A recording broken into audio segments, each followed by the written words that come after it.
Hello दोस्तों। अगर आप भी एसएससी सीजीएल के एग्ज़ाम की तैयारी कर रहे हैं मगर आपको समझ में नहीं आता कि आप अपने एग्ज़ाम को प्लान कैसे करें, कौन सा सेक्शन पहले अटेम्प्ट करें जिससे कि आपको मैक्सिमम प्रोडक्टिविटी मिल सके उस पर्टिकुलर एग्ज़ाम ड्यूरेशन में, ऐसा क्या करें जिससे आप अपने टाइम का फुल यूटिलाइजेशन कर सकें, आप अपना टाइम अच्छी तरह से मैनेज कर सकें, आप अटेम्प्ट कैसे करें जिससे कि आपको जितना आता है, आपने जितना पढ़ा है, आप सब कुछ उस इंफॉर्मेशन को यूज कर सकें। तो ये वीडियो आपके लिए बहुत इंपॉर्टेंट होने वाली है क्योंकि हम इन्हीं सब क्वेश्चंस के बारे में डिस्कस करेंगे। यहाँ पे हर बच्चे के लिए एक अलग स्ट्रैटेजी डिस्कस करेंगे कि पेपर अटेम्प्ट कैसे करें, क्योंकि अभी एसएससी का पेपर आने वाला है एंड ये आपको अगर पता होगा तो आप इस स्ट्रैटेजी को मॉक टेस्ट में अपना टेस्ट भी कर सकते हैं। तो इसलिए वीडियो को लास्ट तक देखना एंड सब्सक्राइब करने के लिए मैं बोलूँगा नहीं, क्योंकि अगर आपको अच्छी लगेगी एंड आप नहीं करोगे तो आप ही का नुकसान है, क्योंकि हम लोग ऐसी वीडियोस हमारे चैनल पे डालते रहते हैं। प्लस जो माता रानी पाप लगाएगी वो तो है ही, है ना। सो हम लोग स्टार्ट करते हैं। सबसे पहले हम लोग एनालाइज करते हैं कि हमारे पास वेरिएबल्स क्या क्या हैं, क्योंकि वेरिएबल्स अगर हमको पता होंगे इक्वेशन सॉल्व करने के चांसेस बढ़ जाएंगे। अच्छी तरह से हम लोग इक्वेशन सॉल्व कर सकते हैं पूरे एग्जाम ड्यूरेशन की। सो हमारे पास 100 क्वेश्चंस होंगे, 1 घंटे का वक्त होगा एंड हमारे पास 4 सेक्शन है: reasoning, English, aptitude and general awareness. ये सब आपको पता है। सो इसमें हम लोग को अब ये डिसाइड करना है कि सबसे इम्पोर्टेंट चीज़ क्या है। सबसे इम्पोर्टेंट चीज़ होती है कॉन्फिडेंस लेवल।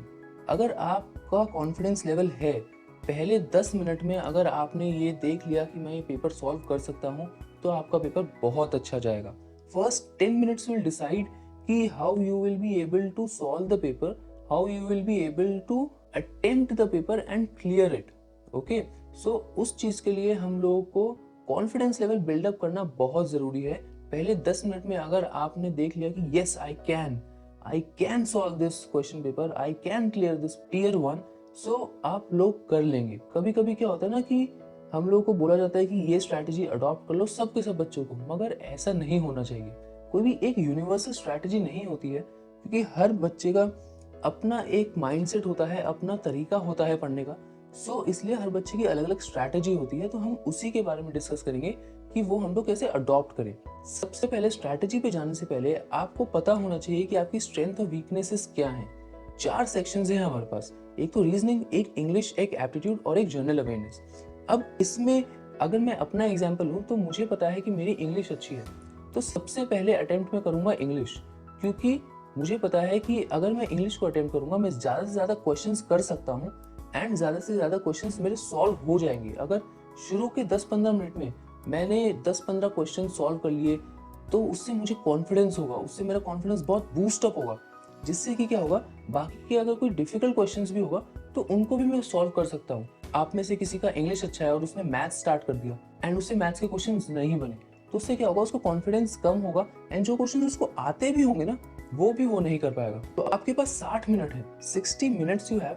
सबसे पहले आप क्या करिए, आप अपने जो पहले 3 सेक्शन है, रीजनिंग, इंग्लिश एंड एप्टीट्यूड, इनको प्रेफरेंस दीजिए। स्ट्रॉन्ग सेक्शन कौन सा है, उसके बाद देखो सेकंड एंड थर्ड करने तो आपको सारे ही हैं, तो उसके बाद सेकंड एंड थर्ड इररिलेवेंट होता है कि आप कौन सा अटेम्प्ट करें, मगर फर्स्ट सेक्शन जो आप अटेम्प्ट करते हैं वो बहुत ही इंपॉर्टेंट होता है। वो बहुत ही क्रिटिकली डिसाइड करता है कि आपका एग्जाम कैसा होगा। ठीक है, जनरल अवेयरनेस को हमेशा लास्ट में रखो। क्यों मैं ऐसा कह रहा हूँ, बिकॉज जनरल अवेयरनेस के क्वेश्चंस जो होते हैं ना वो फैक्चुअल होते हैं। अगर आपने पढ़े हैं तो आप आंसर कर पाओगे, अगर नहीं पढ़े तो नहीं कर पाओगे। लाइक फॉर एग्जाम्पल, भारत का प्रधानमंत्री कौन है, नरेंद्र मोदी या नीरव मोदी। अब आपको अगर पता है ना तो आप कंफ्यूज नहीं हो सकते। जनरल अवेयरनेस के क्वेश्चंस में कंफ्यूजन का स्कोप नहीं रहता, उसमें कोई कंसेप्ट नहीं रहता, उसमें तो या तो आपको आता है या नहीं आता है। तो लास्ट के 10 मिनट्स रखो जनरल अवेयरनेस के क्वेश्चंस के लिए, जिससे कि जो एग्जाम का प्रेशर है उसमें कोई भी क्वेश्चन गलत ना हो। लास्ट में अगर आप इंग्लिश रख दोगे या एप्टीट्यूड रीजनिंग में से कोई रख दोगे तो उसमें क्या होगा, आपको थोड़ा सा दिमाग चलाना पड़ेगा, प्लस लास्ट में एग्जाम के प्रेशर से पक्का कोई ना कोई क्वेश्चन आपको आता हुआ गलत होगा एंड वही क्वेश्चंस होते हैं जो आपके स्कोर को डिक्रीज करेंगे दूसरों के कंपैरिजन में। हर एक एग्जाम में एक मूल मंत्र होता है, जितना आता है ना, व्हाट ऑल यू नो, अगर आप उतना अटेम्प्ट कर देते हैं तो आपका पेपर क्लियर हो जाएगा। तो इसके लिए ये स्ट्रैटेजी होती है कि हम लोग इस तरह से पेपर को अटेम्प्ट करें। अब हम लोग को पता कैसे चलेगा, कभी कभी हम लोग को नहीं पता होता कि हमारा कौन सा सेक्शन इंपॉर्टेंट है, कौन सा सेक्शन स्ट्रॉन्ग है और कौन सा सेक्शन लेस स्ट्रॉन्ग है। तो उसके लिए हम लोग क्या करेंगे, उसके लिए हम लोग देंगे mock test. Importance of mock test यहीं पे आती है। लाइक फॉर एग्जांपल टियर 1 से पहले आप कम से कम 12 मॉक टेस्ट तो देंगे। तो 4 मॉक टेस्ट में आप पहले रीजनिंग फर्स्ट अटेम्प्ट करो, आप रीजनिंग 4 मॉक टेस्ट में फर्स्ट अटेम्प्ट करो आप इंग्लिश, और 4 मॉक टेस्ट में फर्स्ट अटेम्प्ट करो आप एप्टीट्यूड सेक्शन। जनरल अवेयरनेस तो आपको लास्ट में करना ही करना है, राइट। तो इससे आपको पता चलेगा, उसके बाद आप चारों को एनालाइज करो एंड देन आप एक कंक्लूजन पे आ सकते हो कि मेरा सबसे स्ट्रॉन्गर सेक्शन ये है। अब कंपटीशन तो बहुत बढ़ चुका है, हमको भी पता है लास्ट ईयर 151 गई थी cut off out of 200, so competition is very high. So इसलिए आपको सिर्फ पढ़ने से काम नहीं चलेगा, स्ट्रैटेजी बना के पढ़ने से ही काम चलेगा एंड उसी से पेपर निकलेगा भी। हम इस वीडियो को सम अप करें अगर, तो सबसे पहले हमको एनालाइज करना है कि हमारा स्ट्रॉन्गेस्ट सेक्शन कौन सा है चारों में, फिर हमको एनालाइज करना है स्ट्रॉन्गर सेक्शन कौन सा है, देन स्ट्रॉन्ग सेक्शन। आपके पास स्कोप नहीं है कि ये चारों सेक्शन में से आपको कोई वीक सेक्शन हो, स्ट्रॉन्गेस्ट, स्ट्रॉन्गर और स्ट्रॉन्ग सेक्शंस ही होने चाहिए आपके, इतनी प्रैक्टिस होनी चाहिए आपको। एंड देन लास्ट में keep general awareness at the last, so that आप उसमें गलती ना करो। सबसे ज्यादा गलतियां आखिरी के टाइम में होती हैं एग्जाम में, उस टाइम में अगर आप कैलकुलेशन वाले क्वेश्चंस करोगे तो डेफिनेटली आप गलत करोगे। एंड लास्ट में 5 मॉक टेस्ट, या फिर अगर आप 15 मॉक टेस्ट दे सकते हो, या फिर आप 12 मॉक टेस्ट दे दो, अगर आप 4 मॉक टेस्ट दे सकते हो, टू टेस्ट ईच स्ट्रैटेजी, जिससे कि आपको एक पर्सपेक्टिव मिल जाए कि मुझे एग्जाम में कैसे प्रिपेयर करना है। मॉक टेस्ट आपको नॉलेज नहीं बढ़ाते, मॉक टेस्ट होते हैं आपकी स्ट्रैटेजी चेक करने के लिए कि आप कौन सी स्ट्रैटेजी बेस्ट है, आप जो कि आप अप्लाई कर सको फाइनल एग्जाम में। सो जैसे कि शाहरुख खान ने कहा था चक दे इंडिया में कि 1 घंटा है तुम्हारे पास, खैर उन्होंने तो 70 मिनट कहा था, मगर हम लोग 1 घंटा लेके चलेंगे।